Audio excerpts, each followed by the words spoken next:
अच्छा साहब, आगे फिर रिफ्लेक्शन के लिए सवाल है जी। When your team is scrambling in crisis, where should you position yourself as a leader? आप क्या करेंगे? तो मिलकर जवाब देख लेते हैं जी कि ये सारे काम आप नहीं करने हैं, मैं नहीं करने हैं, हम नहीं करने हैं। वो क्या है कि शोल्डर टू शोल्डर भी काम करना है, ठीक है, और उसके अलावा थोड़ा सा पीछे हट के मॉनिटर भी करना है सिचुएशन को, बिग पिक्चर को भी देखना है, ऐसे सारे काम करने हैं। सीनियर ने, टीम लीडर ने ये सारे ही काम करने हैं। अच्छा, फिर जी मल्टीपल एंगल से टैकल करना है। वो अब क्या मल्टीपल एंगल्स हैं जी? वो ये बताया गया है जी कि हर एंगल से आप काम करेंगे। आप अलॉन्ग साइड भी काम करेंगे, स्टेप बैक भी करेंगे, मॉनिटर भी करेंगे, और उसके अलावा डायग्नोस करेंगे, अपॉर्चुनिटीज को स्पॉट करेंगे। ये सारे काम करने हैं। तो इसमें जरूरी है कि किसी एक जगह फंस के ना रह जाएं, एक जगह स्टक ना हो, बल्कि ये तीनों काम आप करें बारी बारी। ठीक है जी, बैक वक्त तो करना मुश्किल है क्योंकि इंसानी जहन सिक्वेंशियली सोचता है, चलता है, लेकिन चलें, कुछ ना कुछ टाइम हर स्टेज को जरूर डेडिकेट करें। तो अच्छी बात है साहब। लेकिन कनेक्शन के हवाले से, बल्कि कनेक्शन मेकिंग के हवाले से, इनमें से कौन सा काम है जो आप कुदरती कर लेते हैं? ठीक है, आपको उसके लिए कोई मेंटल एफर्ट करनी नहीं पड़ती। और कौन सा ऐसी वो सिचुएशन है जो जो उसको आप एक्सपेरिमेंट करना चाहेंगे हाई प्रेशर सिचुएशन में? तो इस तरह कनेक्शन मेकिंग के लिए, आपके लिए, मेरे लिए, हम सब के लिए एक अच्छा सवाल है। और इवन कोटेशन मैं अमूमन नहीं पढ़ता, लेकिन जरा बेंजामिन फ्रैंकलिन जैसा स्कॉलर, राइटर और डिप्लोमेट कह रहे हैं, by failing to prepare you are preparing to fail. ठीक है जी। तो ज़रा हम तो अल्हम्दुलिल्लाह आज की शाम में तैयारी कर रहे हैं और क्राइसिस मैनेजमेंट की बातें कर रहे हैं। तो इसका मतलब है कि हम कम से कम इस चीज़ को पे काम कर रहे हैं, इस स्किल पे। अच्छा सर, नेक्स्ट है जी कि क्रिएट स्मॉल फ्लेक्सिबल प्लान्स। ठीक है जी, जो लीडर्स भी काम करेंगे अपनी टीम के साथ, वो जाहिर है इस क्राइसिस को रिजॉल्व कर पाएंगे। तो यही ज़रा बड़ा ज़रूरी है कि अल्लाह की ज़ात भी हमसे यही चाहती है कि हम काम करें, एफर्ट करें। परफेक्शन नहीं मांगी अल्लाह ने हमसे एफर्ट डिमांड की है। तो ज़रा कुदरत जब करती है तो उसमें अब ज़रूरी है, देख लेते हैं जी कि क्राइसिस में जब भी आप लीड करेंगे तो लेट गो वाला मामला जो है ना, वो करना है आपने। I am the authority mindset, इसको छोड़ देना है। और बड़े बड़े प्लान्स नहीं बनाने, परफेक्ट सॉल्यूशंस नहीं देने। ठीक है जी, कोई आपसे डिमांड नहीं कर रहा। नंबर टू, एम्ब्रेस करें छोटे छोटे बातों को, छोटे छोटे मसाइल के, बड़े मसाइल के छोटे छोटे हल निकालें, और छोटे छोटे एक्सपेरिमेंट्स को, इन चीज़ों को एम्ब्रेस करें।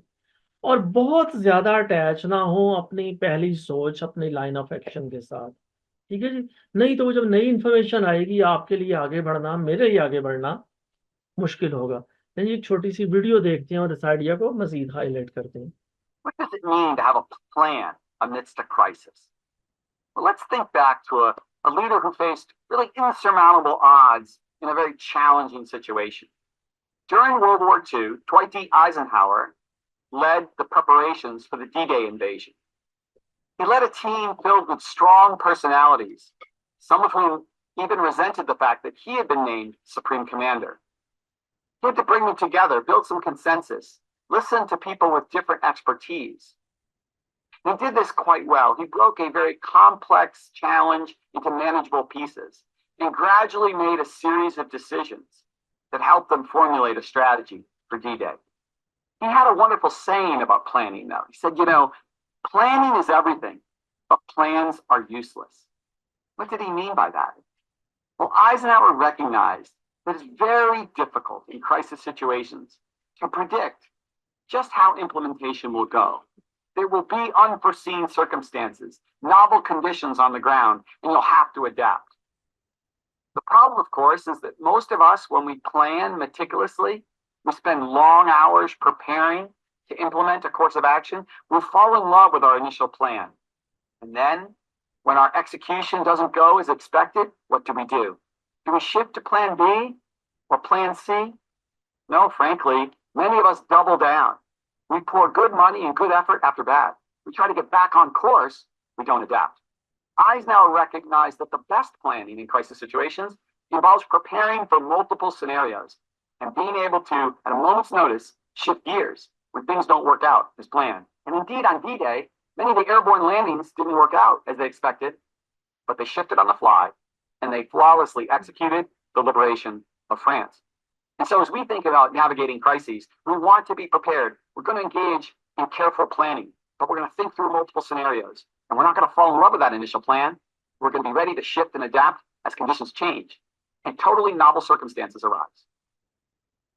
ठीक है जी, ये लिंक जो मैंने शेयर किया है उसी से हम दोबारा 1 मिनट बता रहा है, जूम डिस्कनेक्ट होंगे तो हम दोबारा इसी से कनेक्ट हो जाएंगे दोबारा। अपना सुनामी का जी जिक्र थोड़ी देर पहले भी मैंने किया, तो सुनामी जाहिर है आया जापान में, और उनका ये जो फुकुशिमा न्यूक्लियर पावर प्लांट है वो हर्ट हुआ। तो ये बड़ी फेमस केस स्टडी है, जैसे मैंने कहा टाइटैनिक की केस स्टडी क्राइसिस मैनेजमेंट के हवाले से बड़ी इंपॉर्टेंट है।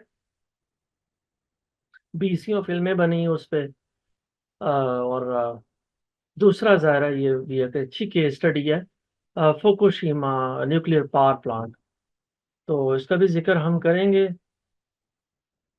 अच्छा साहब, इससे पहले कभी डिस्कनेक्ट होता है तो हम बात कर रहे हैं क्रिएट स्मॉल फ्लेक्सिबल प्लान्स के, कि जो छोटे एक्शंस हैं, छोटी स्टेप्स हैं, उनको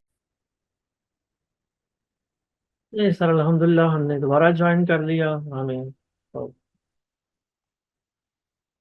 मौका मिल रहा है इस चीज़ को मज़ीद हाईलाइट करने का, कि अंडर एस्टिमेट ना करें। जो छोटे स्टेप्स हैं, छोटे करने वाले काम हैं, उन्हें कभी भी अंडर एस्टिमेट ना करें। और हमें अपनी आदत बना लेनी चाहिए कि जिस तरह कोविड में कहा गया कि सिर्फ हाथ धोने से या मास्क वेयर करने से ही हम लोगों ने, इंसानों ने बहुत सारी जिंदगियां हम बचाने में कामयाब हो गए। तो चलें, ये भी एक अच्छी अच्छी सजेशन है, बार बार इस तरह जिक्र किया जा रहा है कि जो छोटे छोटे काम हैं, करने वाले काम हैं जी, किसी के चेहरे पे मुस्कुराहट ही आप ले आए, ये भी बहुत बड़ा काम है जी, इसकी भी अपनी ही अहमियत है। अच्छा जी, अपनी टीम को जाहिर है हेल्प करना बड़ा ज़रूरी है, ठीक है जी, बहुत ज़रूरी है। अब वो हेल्प कैसे करेंगे हम? Number 1, suspend less important work, ठीक है जी, जो छोटे काम है छोटे काम नहीं है, जो कम अहम काम है उन्हें ज़रा थोड़ी देर के लिए मौकूफ कर दें जितनी देर क्राइसिस चल रहा है। जो पब्लिसाइज स्मार्ट हैक्स, ठीक है जी, जो क्विक फिक्सेस हैं, गुड फिक्सेस हैं, उनके लिए लोगों के दरमियान पब्लिसाइज करें। जैसा मास्क वेयर करने के बारे में बात हुई या हाथ धोने के बारे में। नंबर 3, एम्पावर एडहॉक हीरोज, ठीक है जी, जो हमारे लोग काम कर रहे हैं उनकी उनकी एफर्ट को ज़रूर अप्रिशिएट करें, उन्हें एम्पावर करें। तो यहाँ ये एजिलिटी और रेजिलियंस के हवाले से टूल किट है, ये भी ज़ाहिर है बड़ी अच्छी है जी, इम्पोर्टेंट है, शेयर की जा सकती है क्राइसिस सिचुएशन के पैराडाइम में। मैं बार बार ज़रा यहाँ व्हाट्सएप को भी देख लेता हूँ जी, यहाँ भी जो टिक टिक होती है वो थोड़ी सी अनोइंग तो है, लेकिन ये है कि चलें, लोगों से रब्ता करने का ये भी एक अहम जरिया है। अच्छा साहब, आगे इसी तरह but everything feels like a priority. हाँ, क्राइसिस सिचुएशन में चलें, वीडियो को हम स्किप करते हैं और उसके टाइटल से ही हम सीखते हैं सबक कि क्राइसिस सिचुएशन में ये ज़रूर एक चैलेंज होता है कि हर चीज़ ये अहम मालूम होती है, लेकिन सर हर चीज़ जो अहम मालूम होती है वो अहम नहीं होती। ये हमें अपने आप को इस चीज़ को रिमाइंड करवाना बड़ा ज़रूरी है। आगे जी, be ready and willing to pivot, ये बड़ा ज़रूरी है कि हम तैयार रहें अपने पुराने सोचों नज़रियात को छोड़ने पर और आगे बढ़ने पर। तो हम और हमारी टीम आगे बढ़ ही तब सकते हैं कि जब हम नए रोल, नई चीज़ों के हल ढूंढने की कोशिश करें, और ये सवाल करेंगे कि हम कैसे वैल्यू एडिशन कर सकते हैं, ठीक है जी, इस सिचुएशन में। तो बहुत ज़रूरी है कि आप क्या कंट्रीब्यूट कर सकते हैं और कैसे कंट्रीब्यूट कर सकते हैं। ये जाहिर है यहाँ मैं स्लाइड में ये जो 5 Ws हैं इनको हाईलाइट जरूर हम करना चाहेंगे कि आप पिवट तब कर सकते हैं, नए रोल्स को जूम कर सकते हैं कि अगर व्हाट एंड हाउ और इवन बाकी जो ये 5 Ws के हैं, 5 Ws ही हैं, who what when why where, इनके जवाब आप ढूंढेंगे, सोचेंगे।